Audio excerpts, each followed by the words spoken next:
What's good, everyone? This is Dev the Coolest. And this is JB. And welcome to Slick Talk. Hey, with a hashtag. Hey, it lit. It's lit every time. Oh, come on with the pop. Lit. Hey, with a hashtag. Anyway. What are you looking at? Yeah, I was actually reading all of my stuff. I was like, let me make sure it's inappropriate in there. But welcome back, y'all. Welcome back, y'all, to another week, another episode of hashtag Slick Talk. Yes, we hope you've been taking care of yourself as usual. And we're going to come at you with a very personal episode for one of the two of us. Ooh, Lord. I mean, it's not. You're just kind of. Bad. It's nothing bad. I'm ready, y'all. I stay ready, so I don't have to get ready. You heard me. So today I'm interviewing JB, but it's kind of getting to know JB episode. Maybe that won't be the title of it, but yeah, getting to know JB. Essentially, that's the gist. That's the gist of it. The conversation. So hi. Hey, friend. Ooh. How are you? I'm good. How are you? Good. Sorry, I had to take that from him.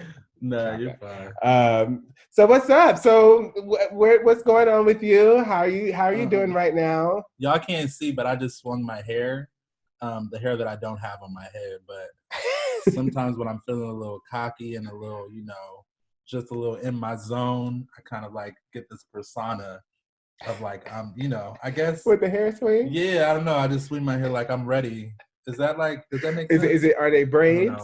No, they're braids. Is it flat iron? Like no, it's just like a weave, like a little straight, like just bundle. Straight down, little curl. It is. Yeah, don't judge me, y'all. I'm not gonna wear it for real.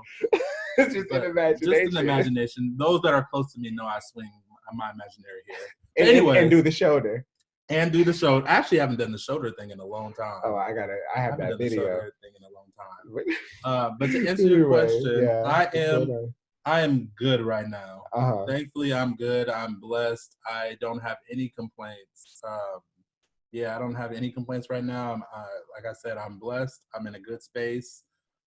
Thankful. I'm happy that I'm here right now with my friend, Dev the Coolest. I'm happy you're here too. Yeah. So. Yeah. Okay, well let's start from I actually want to ask you how you are. I know this is about me. Oh, I'm fine, child. So we can start this is getting to know you, child. So maybe we could start from the beginning. Maybe not like a whole autobiography, but like where are you from? That's what we're gonna do. Do you like where you're from? All right, what was your experience, I guess? What was your experience where you're from? Okay. And how do you feel like that has molded you to be the person you are today? Okay. That is a great question. So I am from San Mateo, California. To those that live there, we call it Mateo. Really? Yeah, we call it Mateo. That's interesting. I've never known Mateo. Yeah, we call it Mateo. Yeah. Okay, come on, Mateo. And when I get like up, and hopefully we get like a lot of recognition, and we come to a certain point where we got a little fame, I'm definitely going to put it on the map. Yeah, so you're going to shout out. Of course, yeah. I mean, there's certain things I don't necessarily like or cared about living in San Mateo, but it's definitely what raised me, like the place that I was raised in, and my whole, like most of my family still lives there, and some of my friendships that I have to this day, people still live there. So I'm definitely proud to be from there. I'm proud to to be from there. So grew up there. Like I said, friends and family still live there. Throughout my growing up, I used to always go to this place called the King Center. What's that? It's like just a recreation center that kids and people went to hang out, and they had a basketball court there. So when I was young, I used to go play basketball. I used to go and it's like a place, just a hangout place for like anyone that just wants to kind of like get off the streets, like, or that just wants to go and like. Was it open to the general public? Or yeah. Okay. It was open to the general, like just a community center where kids can go. Like it was mostly for kids, but kids could go play basketball. You could play ping pong. They had a ping pong thing in there. They had like a area, like a arts area where you can put on plays and stuff. Yeah, so that sounds nice. They have vending machines? They did have vending machines. They had vending machines. And I would have been there too. Listen, it was the go-to place. Right now, unfortunately, it's not as much as it used to be, because a lot of people, like a lot of Black folks, it used to be the place for Black folks. But a lot of Black folks have like moved out with gentrification and everything like that. So I know it has kind of like been taken over by like Latinos, like the Hispanic community. Okay, so there's some color there. But yeah, still some color there, but it's not what I grew up doing it. So yeah, anyways, yeah, so that's where I grew up, and I used to always go catch the train to San Francisco and Oakland and everything like that, and then fast forward, I eventually ended up moving to Oakland, and once I moved to Oakland, I just haven't looked back to San Mateo. You know, I mean, it's always going to be my love there. My grandma still lives there. Is it because of the change that has happened over time that you're kind of like, I'm good? Like, I had my time there, and like now I'm like, I'm good. Like, it's still home, but it's not. I feel like I just outgrew it, and I felt like it was necessary that I moved, because a lot of people that are still there, I feel like are a little stagnant, and that's no shade, but I just feel like people just got comfortable, and people got coming there, and that's just not me. I've always wanted more for my life. I've always wanted to live different places, and I've always wanted to be in different communities. So once I've left, I just haven't looked. I don't even see myself ever like getting to a point where I want to purchase a home or do anything in there. In San Mateo. In Mateo. In Mateo, yeah. So how do you feel like that has helped cultivate you as to the person that you are now, like your experience there and leaving and, you know, kind of just all of that? Like, how do you feel like that has built you up to be who you are now? Yeah, it has helped. Or is there like a specific experience that you remember that kind of was like a turning point for you that you're just like, I can't do this, I need to grow further? To be honest with you, I'll answer both questions. The first question, I would say that it has cultivated me and made me the person I am right now by just the experience of community. The fact that there were tons of people I grew up with that weren't necessarily family, but they felt like family, because when I went to the King Center, I would always see them. I would play basketball with them. When I went to the corner, there was like this one corner store that was very popular that back in the day was called the Red Barn. Come on, Barn. Yeah, it was called the Red Barn. But it wasn't like a San Mateo wasn't like a country city though, right? No, it's not a country city. Okay, it's a city. Yeah, it's a city. Okay. So it's like, for those that don't know specifically where it's at, it's about like 20 minutes outside of San Francisco going towards San Jose. Right. Yeah. So so that's what really kind of like just I remember, and that I feel like made me the person I am today by experiencing, you know, moments where there was just like a community love. Like, you know, all the Black people in San Mateo, like, we may not have all been family, but we all treated each other like family. Everybody knew everybody. Yeah. It was very community oriented, and we did a lot of stuff together. And those are just shared moments that I have, and I really appreciate it. I feel like that just made me a more loving person. It made me want to have a family of my own, and to embrace people that aren't necessarily family. And I feel like that's a great attribute about myself. Not to toot my own horn, but you better toot it. I move in that way. I move in that way because of that. And then what I also would say is, to your second question, is that what was the second? Was there like a turning? Was there something that, because you said you left and you kind of like, you know, not that you don't like it, but you kind of just like that, now I need to outgrow it. Like, was there like a moment that for you that was like, okay, like I'm going to be bigger than what this is? No, there definitely was a moment. There was a moment when I reached like 18 years old is when I started like traveling a lot more.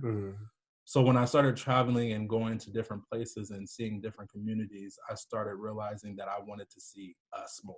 Like, I want to see more Black people. Right. And you said there was only about 10 of y'all. Oh no, no, how many? The King spot was they had a lot of Black people there while you were growing up, but now there's not a lot of Black people. So you weren't seeing many. Exactly. So by the time I got older and I was like 18, 19 years old, and I was traveling, I was coming home and I'm like, I don't see enough of my people. You know, there was like definitely like more, and this is no shade, but it was just like more Hispanics coming into community and more, you know, other like San Mateo is also full of like Asians and like Indians, and that's no shade at all. I like the diversity, but in the place that I was at that time, I just wanted to be surrounded by more of my people, and I still want to be surrounded by more of my people. Got it. Yeah. Hence why I lived in a predominantly Black community in Los Angeles. Got it. So yeah, that was the turning point for me. I was just like, yeah, I can't go back there. I need more of my people. And then I was like, the easiest place that I can go to see more of my people is Oakland.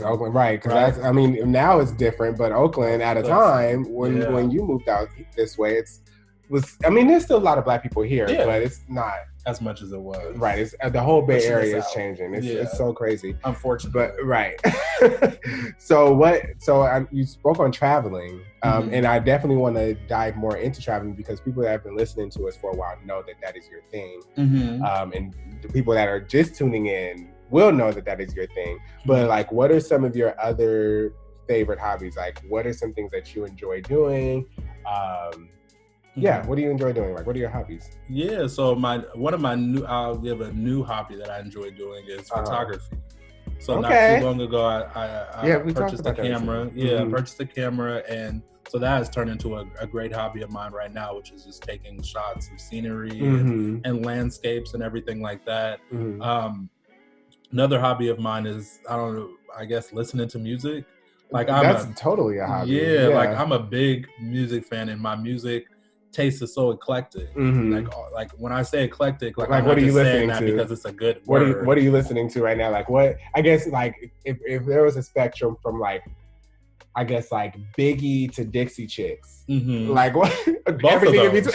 like what are you listening to now? Then I guess like what is it? So, I mean, so Biggie and Dixie Chicks. So clearly I don't. Well, not clearly, but I don't listen. There are some like genres that I listen to more than others. So right now, my genres, I mean, the type of music I'm listening to a lot is like R&B. Okay. So my go-to albums is Tiana Taylor's new album. Another album is Chloe and Halle's new album, The Ungodly Hour.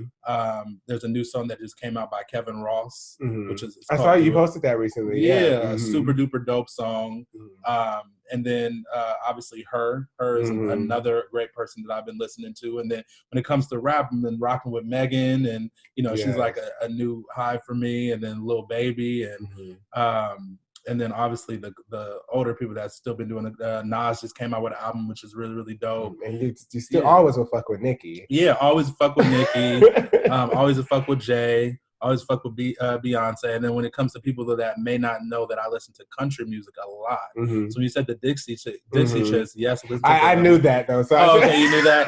Yes, definitely the Dixie Chicks. Definitely Darius Rucker. Definitely Lady Antebellum. Come on, like, people I don't know. Listen, and Darius Rucker is actually Black. Did you know that? Oh, maybe I did. No, I did not know that. But now that you say that he's Black, maybe I heard of him. Think I know who you're talking about. Together. Yeah, so and then rock, listen to Maroon 5, which is kind of like an alternative rock, but that, and listen to a little pop as well. Obviously, I grew up listening to Britney Spears and Christina Aguilera, but now I'm kind of listening to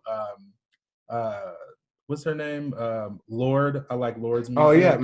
I also like what's that girl's name that came out and she has like green and black hair? Billie Eilish. Yes. So her as well. But yeah, so just overall, that's one of my too, things. Right? Do you still like Banks? I feel like myself going in. Oh yeah, she's cool, like, but that's literally probably the only song. Yeah, that was his only song. I just knew we used to see that. So that's one of my hobbies, and then also. But you also DJ'd for a while too. I did DJ for. Come on, knowing my life. That's why I'm interviewing you. So I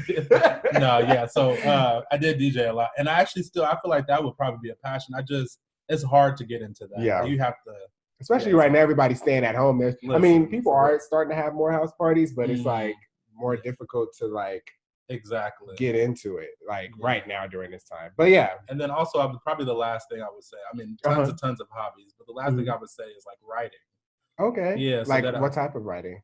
So just like journaling, like my thoughts, my feelings, my life, like actually putting out, because I think I mentioned this before, but I eventually want to put out a novel of my, not necessarily like an autobiography, but something that is reflective of my life experience and probably like a different perspective.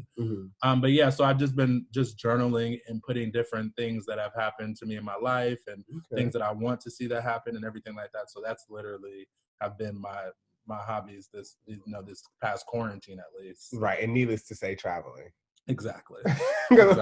we started with traveling earlier, so exactly. So what do you know how many countries you've been to? Like, do you know? Have you counted? I know it's kind of putting you on the spot. No. You don't know, then so I want to say that I was having a conversation with someone and they asked me that and I didn't know, so I did look it up. Mm-hmm. I think I want to say that I've been to about like 6 different countries. Yes, 6 or 7. Yes, so I think it's 7. Yes, and that's more than me. That's more than a lot of Black people, which I think is which is so admirable because for a lot of reasons, Black people don't really travel, right? Yeah. So, like, one, racism. Like, we always have to look up the racism before we travel. And absolutely. Did you ever have any racist experiences while you were traveling? Yes. I had racist experiences in Berlin. Oh, what happened? Yeah, and in Berlin, but the country is called Germany. Mm-hmm. Yes, sorry. Mm-hmm. Just wanted to put that out there and make sure I say it right because I just will never go back there in my life. Yeah. But I was just like I would literally I went with another person, but we would literally go to restaurants and we would be stared at the entire time, like unapologetically stared at.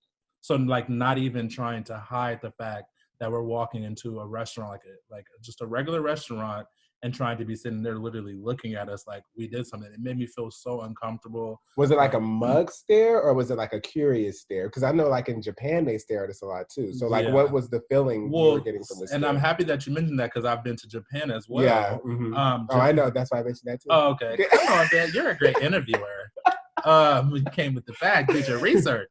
So the difference between the two with Japan, they look at Black people with admiration. Right. Like they look at us like, oh, because they really have an appreciation for our culture in America. Mm-hmm. And I'm sure they can look at, I believe that they look at a Black person and tell if they're American or from some other country. That's what I just believe. Mm-hmm. But so it was Japan for me that shows an appreciation. When I was in Berlin, there were some that had like a curiosity, like, is he in the right place? And then there were some that were generally like mean mugging.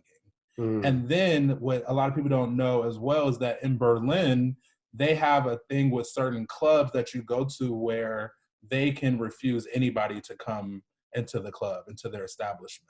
Like, ain't that deep? Yeah. So, and then they mask, me and the person I went with attempted to go to 3 different clubs. You made it like y'all in? Listen, it was so baffling because I'm like, what are we doing wrong? Like, because I was like, it's not, I didn't want to automatically believe it was because we're Black. Right. Because if you think about it, not if you think about it, but there wasn't a lot of Black people out there to begin with. Mm-hmm. So you would just think that they would want to make sure that we're in the space so they don't come across like that. Mm-hmm. But the fact that they were turning us away 3 times in a row was so baffling to me. And I'm looking at the people and it wasn't just us. There were tons of people that weren't Black that they were turning away as well. Interesting. Yeah, it was weird, but I'm like, okay, it made me feel like, is this because we're Black? Like, what is the what is the reason? Like, is it like an exclusive right? Because, in the United States, we have the right to refuse service to anyone too, but that's not commonly practiced. Like, it's not like we're turning people away because we don't like the way you look. Exactly. Right? And that's literally all they would be able to go based upon is the way we look. Right. You don't know anything else if we're just walking up to the thing. So that was one of the experiences as well that I experienced, like racism. But I think you made a great point of I do feel like it's necessary that more Black people travel, but before you just rush to travel somewhere because you've seen it on Instagram or somewhere and it's beautiful and everything like that, make sure that you do your research on how they, operate. And but I also feel like that's sad that we have to do that as Black people. Like, like we can actually talk about this in another episode, but there was a whole post about like things that Black people have to experience that no one will understand. And we can get more into that later down the line. Yeah. But I think, to your point, it is very important for everyone to do their research. Yeah. So, and I guess on the sidebar, and it may be hard. And what I will say in addition to that, because people may ask, like, what do you mean by do your research? There's no specific website that we can go to kind of find out. So what I will say is that when I say do your research, and I'm sure Dev can agree, is that like ask people that have been there before. So I'm always open to answer questions and my experience with things. That's why I'm happy that I let you guys know about Berlin. Go in and check it out for yourself. You don't have to believe me, but I'm just saying, like, if you're trying to seek information and find out how they treat Black people or African Americans in a different country, definitely ask people that you know that may have been there, and definitely just look at different blogs. There's this great blog that I recommend. It's called Black Travel Movement. Okay. And it's on it's big on Facebook, but they also have it on Instagram. Black Travel Movement. But yeah, join that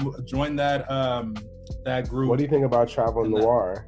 Do you follow them? Travel Noir? No, I don't follow them. Travel Noire. It's on Instagram, and it's just a Black travel thing as well. I don't know if you've seen it, and if you would recommend it. I probably came past it because I definitely I'm always interested in seeing different. They just post a lot of stuff with Black people traveling, but I don't know if that's a resource. I guess is what I was saying. It sounds you like would it know is. more than me as far as if it's a resource to reach out and be like, is this like something I should do? I've never heard of it, but I know Black Travel Movement does it for me. Okay, so Black Travel Movement, so Black people can be safe.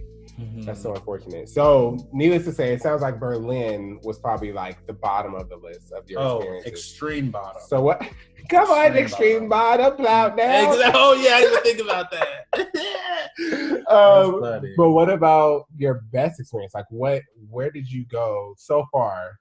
What has been your best experience? Like, what was the best place you went to? You already mentioned it, Tokyo. Oh, was it? Tokyo was Tokyo. Interesting. Tokyo was. Oh, you know what?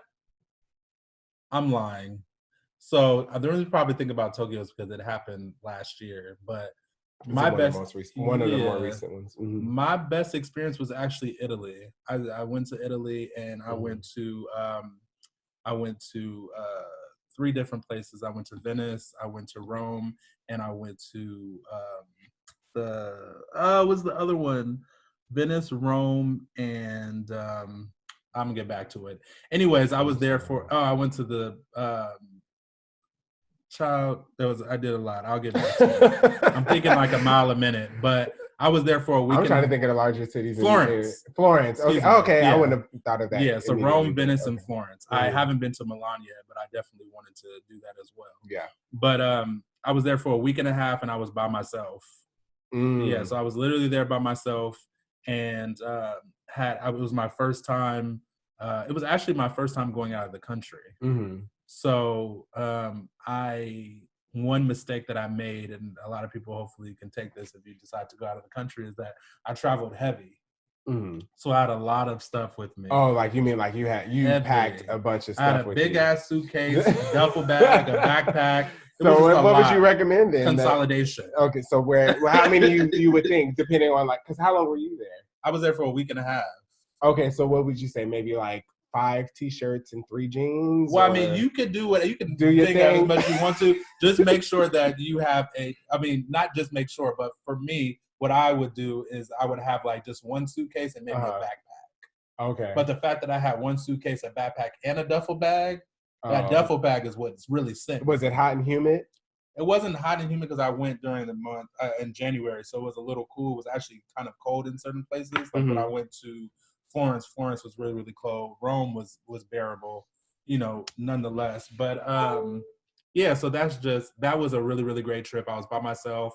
My phone only was operating on Wi-Fi because I didn't get the mobile passport that you can get to make your phone work overseas. Do you think that was a good thing to do? Like, did you feel like you were, one, did you feel safe? And 2, did you feel like if you had the mobile passport, you would have been a little bit more disconnected from the actual experience? Yes, absolutely. And I've mentioned that before to a couple people I've discussed about it, is that I feel like the fact that my phone wasn't working without Wi-Fi gave me an opportunity to keep my head up instead of having my phone down and my head down on my phone. Did you feel safe? I did feel safe. Okay. Honestly did feel safe, which I don't know where it stemmed from. I felt like the only thing I really felt was kind of nervous because I didn't want to get in a situation that I couldn't get out of. Got it. Does that make sense? Like I didn't want to do something that I can get in trouble for, and I didn't want to end up somewhere that I would have to figure out a way to get back because I was exploring my ass off. Like I was going everywhere, and most people like travel out of the country or go different places, and they get a like a travel agent, or not even necessarily a travel agent, but like a tour guide to take them around. Me, I'm what they call an independent traveler. Okay. So I do that everywhere I go. I don't rely on tour guides. You just do I just do to my best. I'll do the research, and then I'll do to the best of my ability. I know I went when I was in Italy, and then I'll digress. But when I was in Italy, I went to this park. It was this big park that is called. It's been a minute since I went, so I've never been to Italy, so I can't help you with that. But it was this huge park that everybody goes to when they visit Rome. I was in Rome specifically, and it's a huge park that everybody goes to, and it was beautiful. Like I purchased a bike, and I was just riding my bike around this park, just taking. Isn't riding the bike like so therapeutic? Like I haven't been there to ride, but I rode a bike from Venice to Santa Monica. Yeah, and so therapeutic. Just even that was therapeutic. So I can only imagine being in a whole different country and doing it. It's like it was, and people were looking at me like, "Who is that? Who is that? What is he doing? Yeah, why is he by himself?" Right. Yeah. So what? Two-part question. One, would you prefer to travel by yourself or with people? And two, why? Okay. Why did you choose that preference versus the other? So I would prefer to travel with a significant other. Okay. So you said people. I would prefer to just travel with a narrow it down to a significant other. If I don't have a significant other, or if I can't do that, then I would prefer to travel by myself. Okay. Yeah, I don't really do too good with big groups traveling. I mean, I'll do it. What's the largest amount that, as far as groups go, that you feel like you can tolerate? Okay. Probably a good 5 of us. Okay, and they will have to be cool. Yeah, people I trust. Like I can literally name on probably like one hand of you being included in that, of people that I would trust. We've traveled. Listen, we've traveled, and I know you through and through, and we're always usually on the same page. So I can definitely try, like, and that includes family members as well. Yeah. So like on one hand, I could probably, that's why I said 5. Yeah.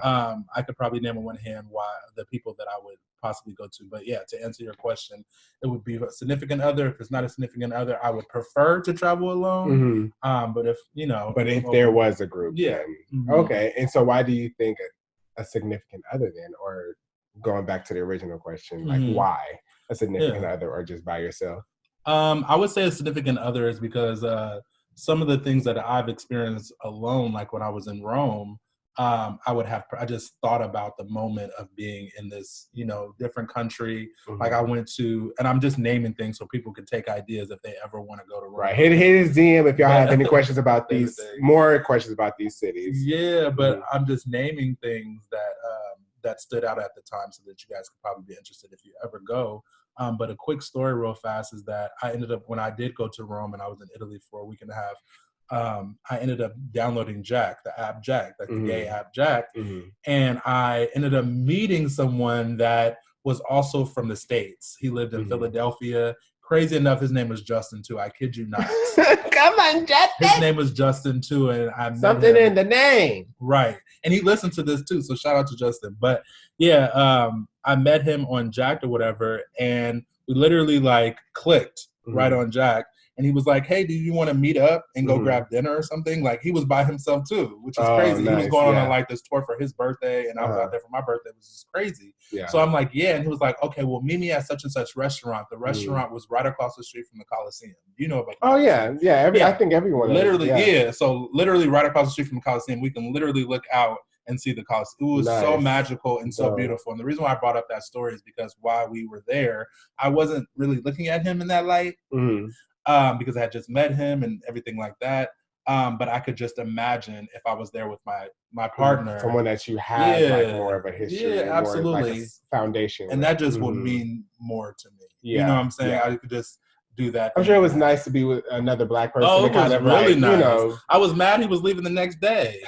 I'm like, no, you can't extend it. You're right. Like I'm here by myself, like on a selfish note. But no, I totally feel that. I totally feel that. So well, who's to say it won't happen? It will.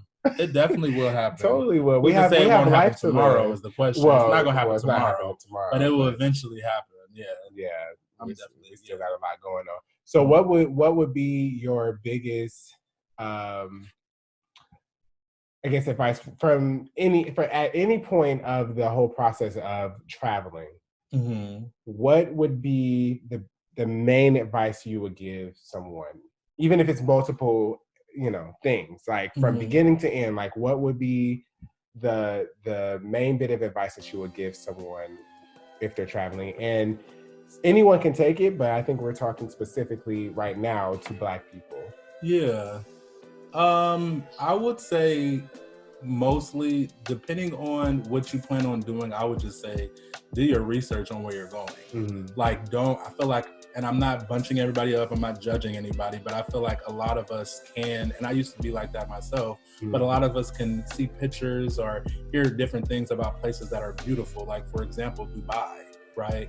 So we can look at Dubai and the pictures and hear everything, and everybody wants to go to Dubai, but there are certain places in Dubai that they can't stand Black people, which is crazy enough. Or gay people. Exactly. So that's why I think it's imperative that people actually fully do the research on, what's illegal to do out in places. Yeah. Who's illegal? Like, if you're like being gay out there is illegal. Yeah. And then also things to do, like when you get out there, places to stay, and they'll give you information online and stuff, looking at these travel blogs. But, for example, don't stay at I personally wouldn't stay at a hostel. Oh, yeah. A friend of mine, really quick, I'm sure he wouldn't mind me sharing this story. He was traveling and he was in an Asian country, excuse me, and he left, came back, and somebody peed on all of his stuff. Oh, wow. Peed on all of his stuff. And he was at a hostel. Pissed on all of his stuff because he was Black. He was the only Black person there. He was in an Asian country? He was in the southeastern Asian country. Yeah. And peed on all his stuff. It pissed me off. I couldn't do anything because I'm here in America, and he was out there by himself. Yeah. But I just wanted to add to your point that it's important to know.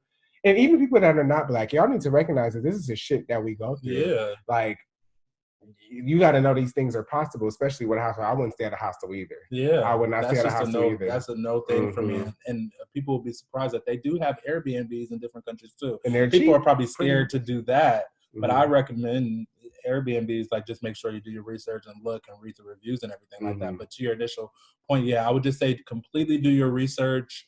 And another little sidebar off of that is I would, like, with your passport, a lot of people, like, something that I was told before I went by myself is that make multiple copies of your passport. Right? Oh, like photocopy? Yeah, so so don't just have your passport there, make sure you have a backup, kind of like photocopy it as well. Okay. Always make sure that you try to carry like a fanny pack and keep the fanny pack in front of your chest. Don't have it to the back. And then keep your valuables there. Don't carry nothing in your front pockets, back pockets, anything like that. So just have it in the fanny pack in the front. So yeah, that's why. But the number one thing is just make sure you do your research on where you're going, because you really have. And then, and just an example, in Tokyo, it's illegal to litter. Oh, right? Yeah, so if you drop something, the jaywalk. Jaywalk, yeah. So jaywalk. It's illegal to jaywalk and it's illegal to litter out there. So right, so you can go to jail in Tokyo. You know what I'm saying? Yeah, that's very important. Yeah, that's very important for everyone. For everyone to do their research. And I'm not saying that people don't, but I'm just saying, like, don't just go somewhere. Don't just go to Thailand because everybody goes. Yeah, and it's easy to be like, oh, let me do my research on where we can go when we get our nails done and a massage in Thailand. But that's good. Do all that. Be prepared. But also look at the shit that you may not be thinking about happens inside of these places. Right, because shit pops off. Absolutely. Unless you're going to like a place like Africa. No. I'm talking about, not really being so rushed to like do too much research or being nervous about going to a place like Canada.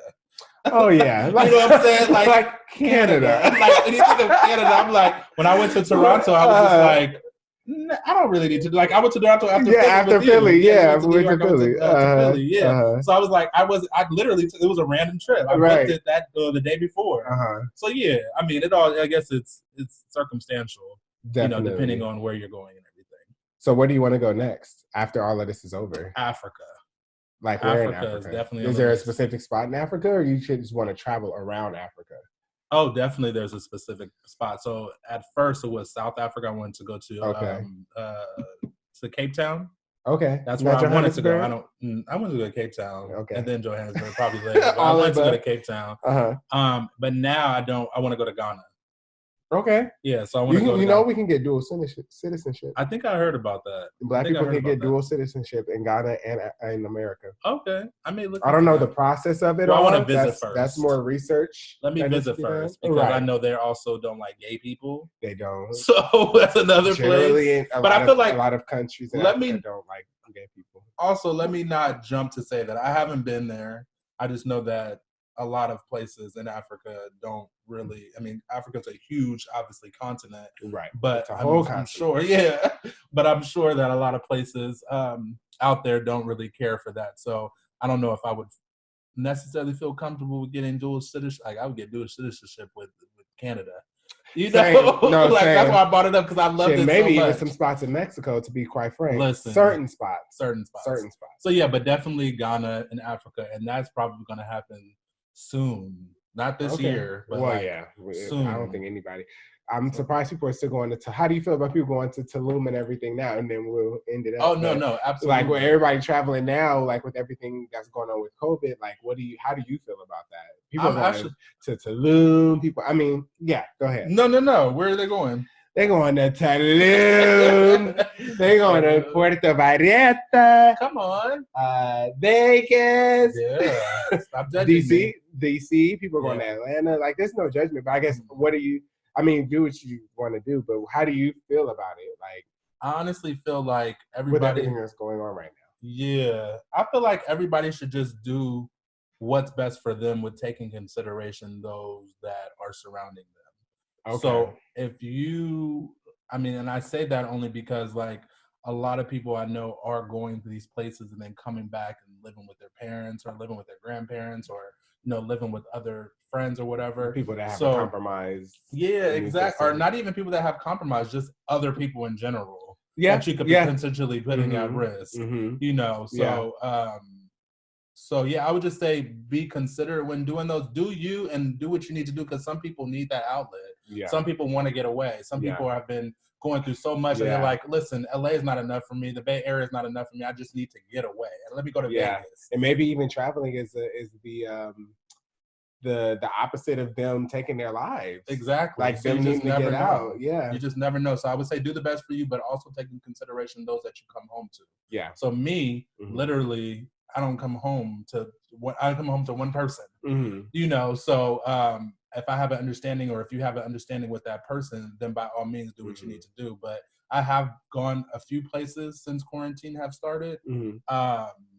And when I come back, I make sure that I quarantine and I stay in the house and I stay in my room. I don't really do too much in that regard. Yeah, just try to fill it out and everything like that because I don't want to, compromise anybody else or do anything like that. So more power to anybody doing what you need to do, but just taking consideration, those that you're coming home to and just be safe when you go to those places. I would love to go to Tulum. Yes. And then you could also make it work for you. Like if you got, like we were talking about how many friends I would go to, if literally 4 other friends right now said, oh, let's go to Tulum and let's get this big house with a pool and everything. Like, of course, that's making it work for you. You're getting one house, you're staying with 4 friends.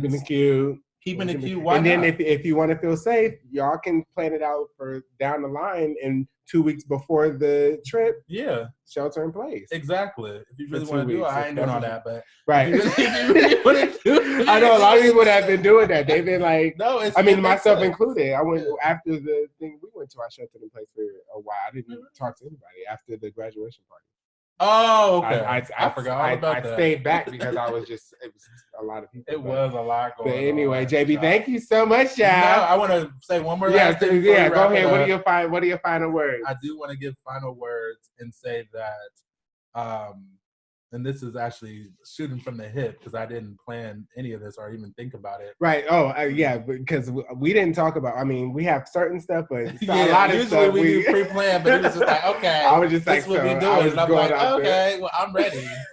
But I do want to say that in the space that I am right now, like obviously I started off the conversation by saying where I'm from, because that has shaped me as a person. So I'm happy that you started the conversation off right there, because it's important when people know who I am or what I've been through. There's a lot in the middle, right. But it always starts at San Mateo, California, with my family and my close friends.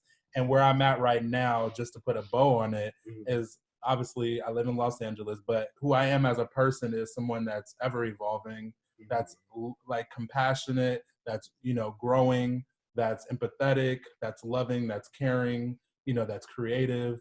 And that's who I am as a person. I'm consistently learning, I'm growing, I'm forgiving, and I'm moving forward, and I just want the best from everybody. I lead with love. So if you don't know me at all, just know that I'm not trying to be like Diddy, but you can call me Love, because that's a bar, by the way.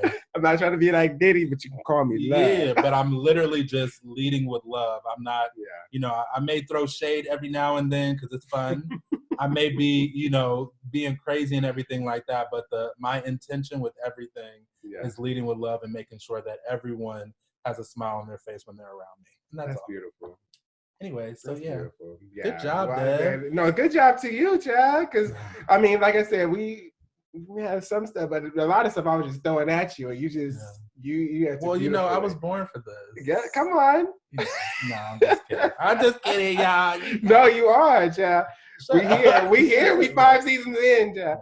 But thank y'all for listening to another episode of #Slick Talk. I really hope you guys enjoy learning more about JB and like his traveling and everything that he's into. And we'll have more episodes like this to talk about different stuff. But I'm really glad we had this episode. Yes, I'm really, this really, nice. really this glad. is fun. So hit up JB because he's still. Well, no, he's not. Be quiet.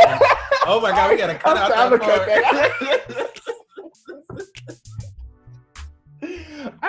Anyways, I'm just thank y'all for listening. Yes. And thank you for sharing. Of course. Thank you for sharing all of that. And are you open to people reaching out to you if they have any questions about traveling and stuff? I'm working on a blog. I want to do a travel blog and everything like that to get Black folks and everybody a chance to get more. It's going to come from a Black perspective, but everybody can reach out. Exactly. Anyway, we love y'all, and we will see y'all next week. Take care of yourselves. Sure.